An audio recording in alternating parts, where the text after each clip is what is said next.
Hi, thanks for joining us. I'm Mary Abazia, and with me is Tom Spitali and Sean Wellham. And one of the topics that we are focused on today is AI and marketing strategy. And for us, we are just like our clients and the rest of the world trying to figure out how do you leverage AI in very constructive ways. And we've been figuring out a few things that we think is pretty interesting and want to share it with you. So, Tom, do you want to take the ball? Yeah, we've talked a bit in the past about how we're utilizing AI in our own content generation and how our clients are doing the same, and that's really exciting. But we continue to evolve. By the way, we got a new friend. If you're watching this on video podcast, our new AI friend is Fireflies. Fred from Fireflies is you're seeing him on the screen. An AI note taker that we're utilizing that's just fascinating. I don't want to do a commercial for Fireflies, but you should check it out because it's really cool.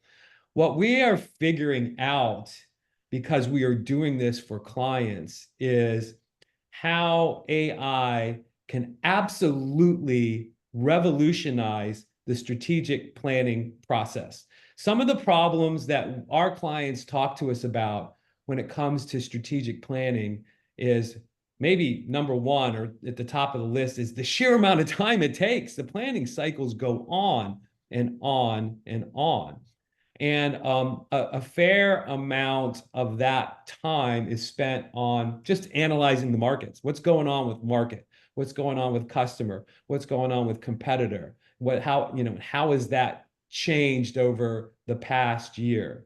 And what we're finding is that AI can absolutely reduce the amount of time that it takes you to get to the point where you're ready to create strategy.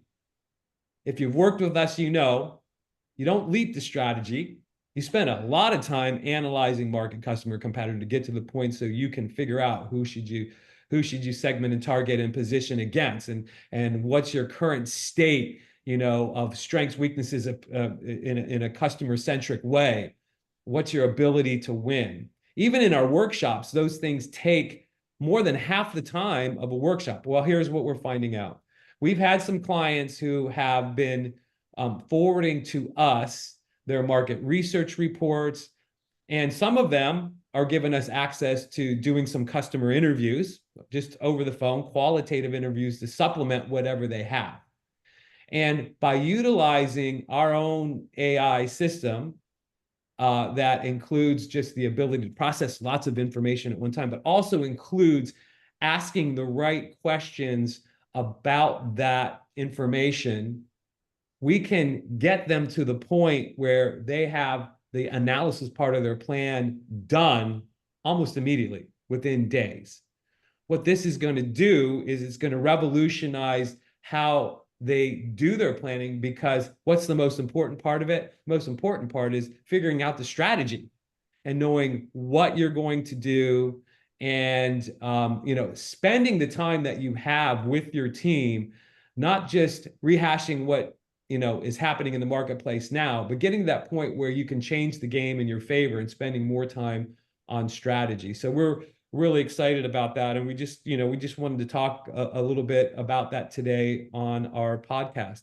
Besides saving time, Sean, Mary, what are some of the other things? What are some of the other things that our clients tell us about the planning process that's so difficult?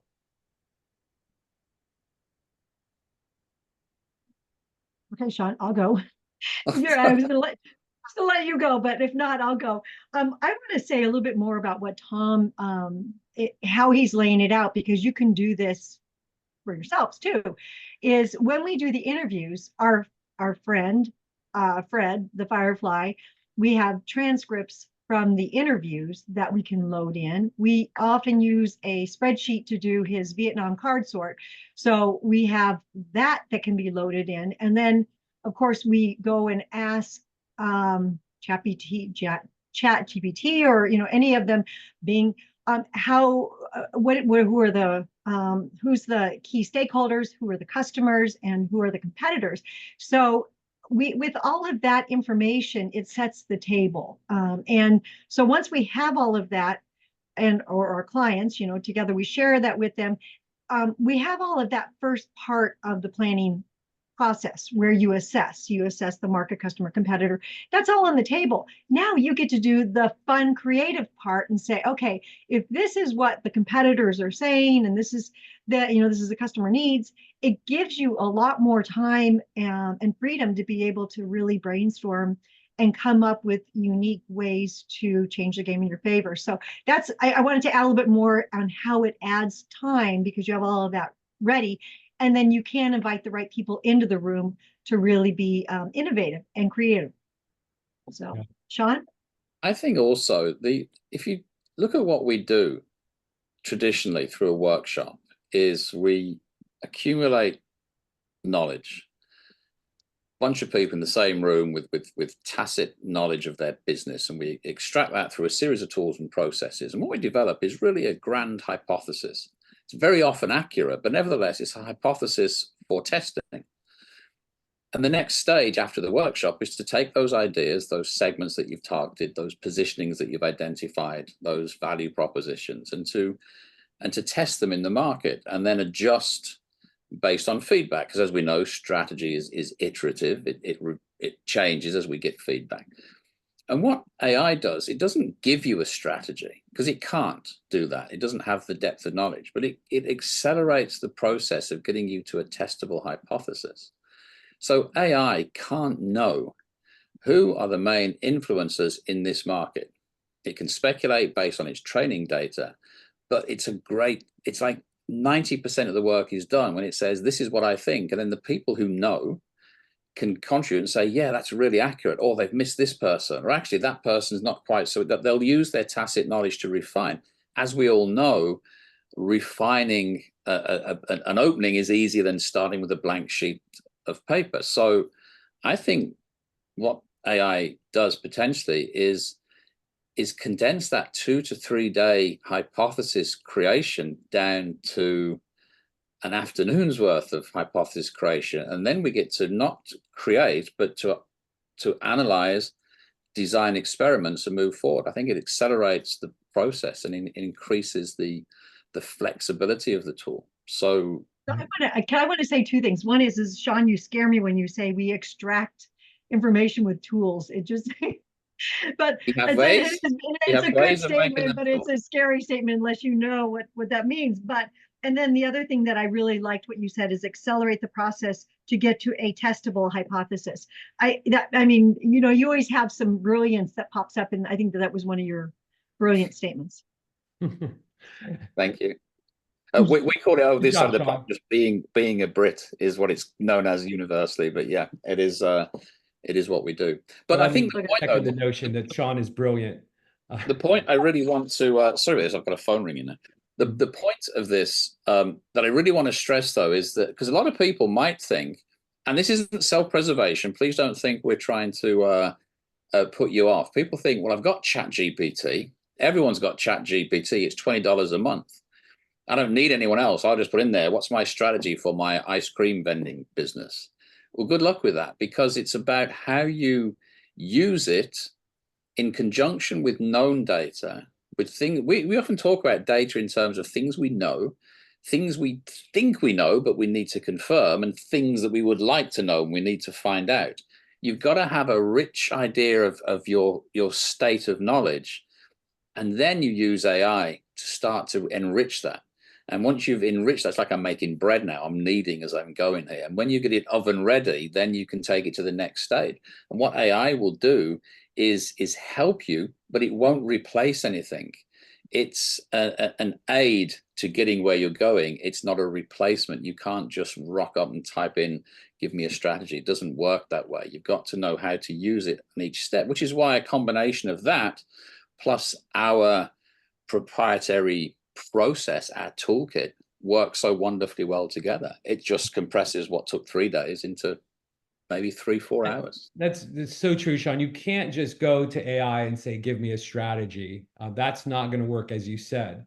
But what we love about our process is the people that have worked with us in the past know that we've got a series of questions that we ask and a series of tools that help you kind of work through your conclusions and what you know.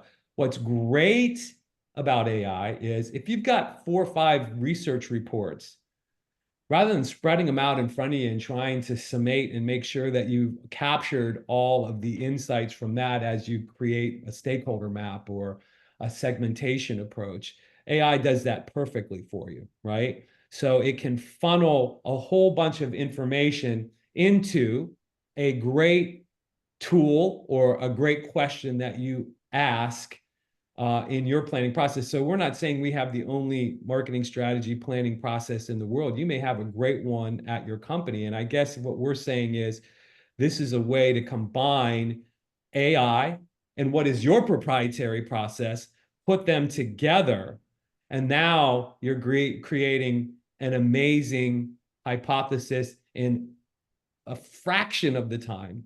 And as Mary said earlier, you're now able to spend the time with your team to say, all right, let's refine this, but then let's spend most of our time on what we're going to do about it. What strategically are the moves that we need to make and consider?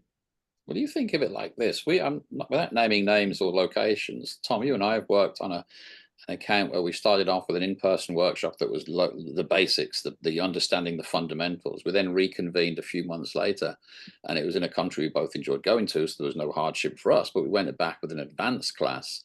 And then we followed that up about a year on from the original class with what they called a master class, which is where we really enacted the strategies. We tested, we got feedback, and we really went from ideas to action.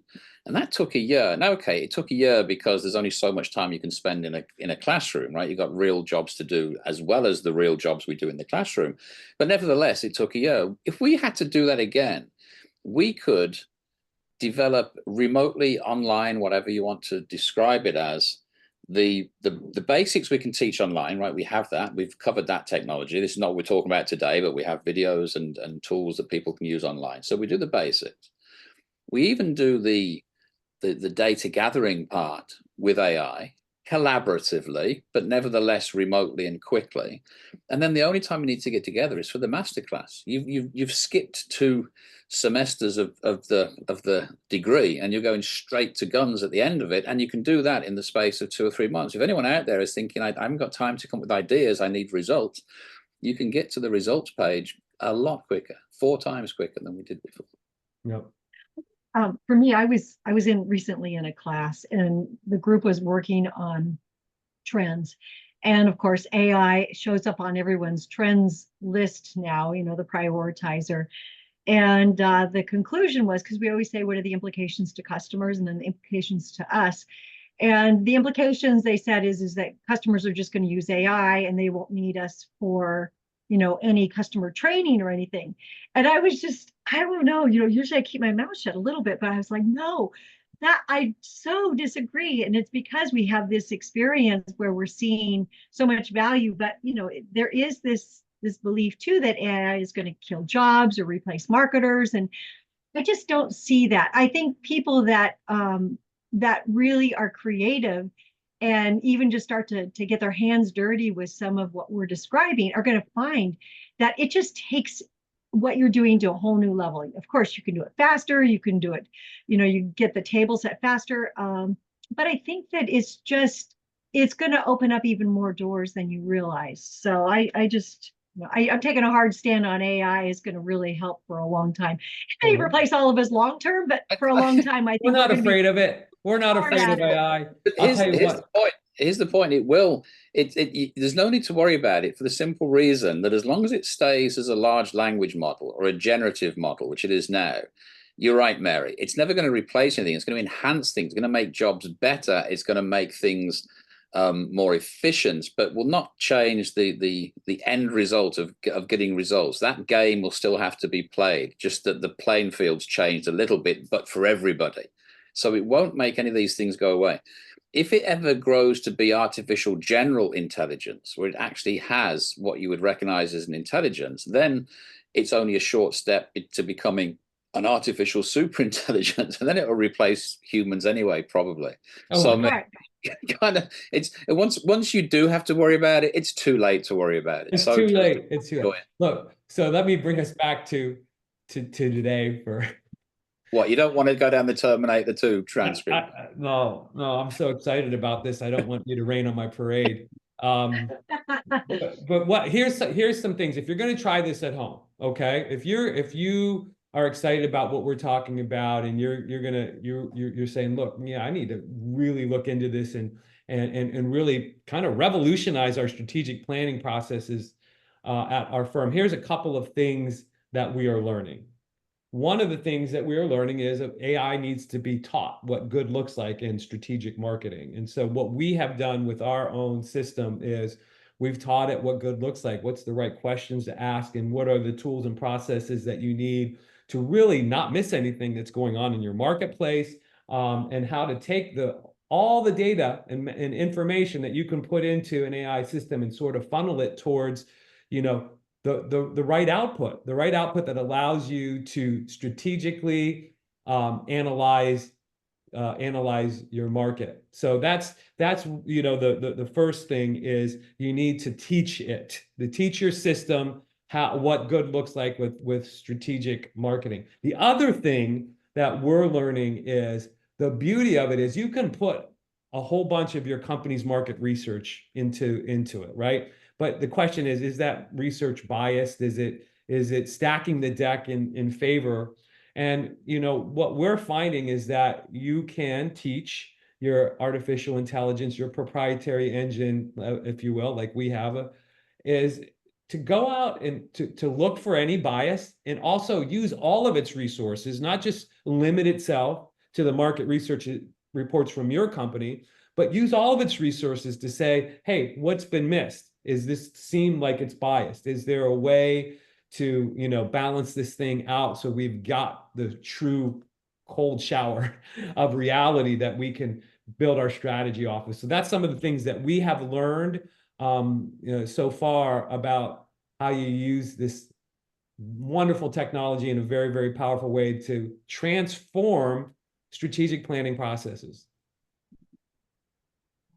So we hope that you have a few takeaways and you actually start to use AI in some new ways. And if you have questions, we are always here. Obviously, this is a topic we love to talk about. So you have our emails and we'd love to hear what you're doing. Thank you.